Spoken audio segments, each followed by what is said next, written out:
কক্সবাজারে উখিয়া উপজেলার রোহিঙ্গা ক্যাম্পে আরসার জোন ও কিলিং গ্রুপ কমান্ডার হাফেজ কামালকে 2 সহযোগী সহ আটক করেছে র্যাব।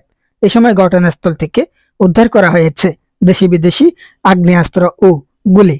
বুধবার দুপুরে র্যাব 15 কক্সবাজার ব্যাটালিয়ন কার্যালয়ে আয়োজিত এক সংবাদ সম্মেলনে এ তথ্য জানান ব্যাটালিয়নের অধিনায়ক lieutenant colonel SF Sajjad Hossain.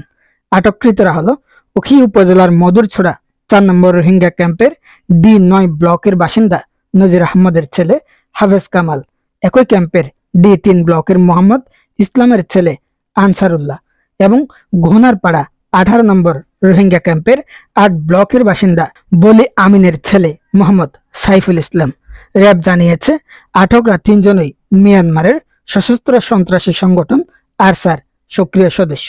এদের মধ্যে হাফেজ কামাল আরসার ক্যাম্প ভিত্তিক জোন কমান্ডারের পাশাপাশি কিলিং গ্রুপের কমান্ডার হিসেবে নিয়োজিত রয়েছে। লেফটেন্যান্ট কর্নেল সাজ্জাদ হোসেন বলেন, সম্প্রতি উখিয়া ও টেকনাফের রোহিঙ্গা ক্যাম্পগুলোতে পরস্পর প্রতিদ্বন্দ্বী কয়েকটি সন্ত্রাসী সংগঠন অপতৎপরতা শুরু করেছে। এতে কয়েকটি খুনের ঘটনার পাশাপাশি ক্যাম্পে আধিপত্য বিস্তারে সন্ত্রাসী সংগঠনগুলো পরস্পর সংঘর্ষেও লিপ্ত হয়। এর প্রেক্ষিতে র্যাব সহ অন্যান্য আইনশৃঙ্খলা বাহিনীও গোয়েন্দা নজরদারি সহ তৎপরতা বৃদ্ধি করে।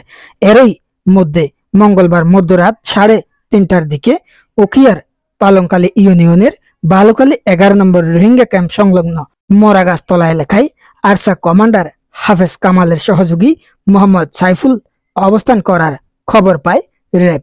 পরে র্যাবের একটি দল সেখানে অভিযান চালিয়ে তাকে আটক করে। র্যাবের এক কর্মকর্তা বলেন, পরবর্তীতে আটক সাইফুলকে জিজ্ঞাসাবাদে র্যাবকে তথ্য দেয় আরসার কিলিং গ্রুপ কমান্ডার হাফেজ কামাল কয়েকজন সহযোগী সহ মধুরছড়া 4 এক্সটেনশন রোহিঙ্গা ক্যাম্পে অবস্থান করছে। এ তথ্যের ভিত্তিতে বুধবার সকাল 6টায় র্যাবের আরেকটি দল সেখানে অভিযান চালায়। এতে ঘটনাস্থলে পৌঁছলে র্যাব সদস্যদের উপস্থিতি টের পেয়ে 3 থেকে 4 জন সন্দেহজনক লোক দৌড়ে পালানোর চেষ্টা চালায়। এ সময় ধাওয়া দিয়ে হাফেজ কামাল সহ 2 জনকে আটক করতে সক্ষম হলেও অন্যরা পালিয়ে যায়। পরে ঘটনাস্থলে তল্লাশি চালিয়ে বিদেশি একটি G3 রাইফেল, দেশীয় তৈরি একটি বন্দুক ও 7টি গুলি পাওয়া যায়। সাজ্জাদ হোসেন আরো জানান, আটকরা প্রাথমিক জিজ্ঞাসাবাদে আরসার সন্ত্রাসী তৎপরতার সাথে জড়িত থাকার তথ্য দিয়েছে। তারা ক্যাম্পে আধিপত্য বিস্তারে, খুন ও অপহরণ সহ নানা অপরাধে জড়িত। আটকদের বিরুদ্ধে সংশ্লিষ্ট আইনে উখিয়া থানায় মামলা করা হয়েছে বলে জানান তিনি।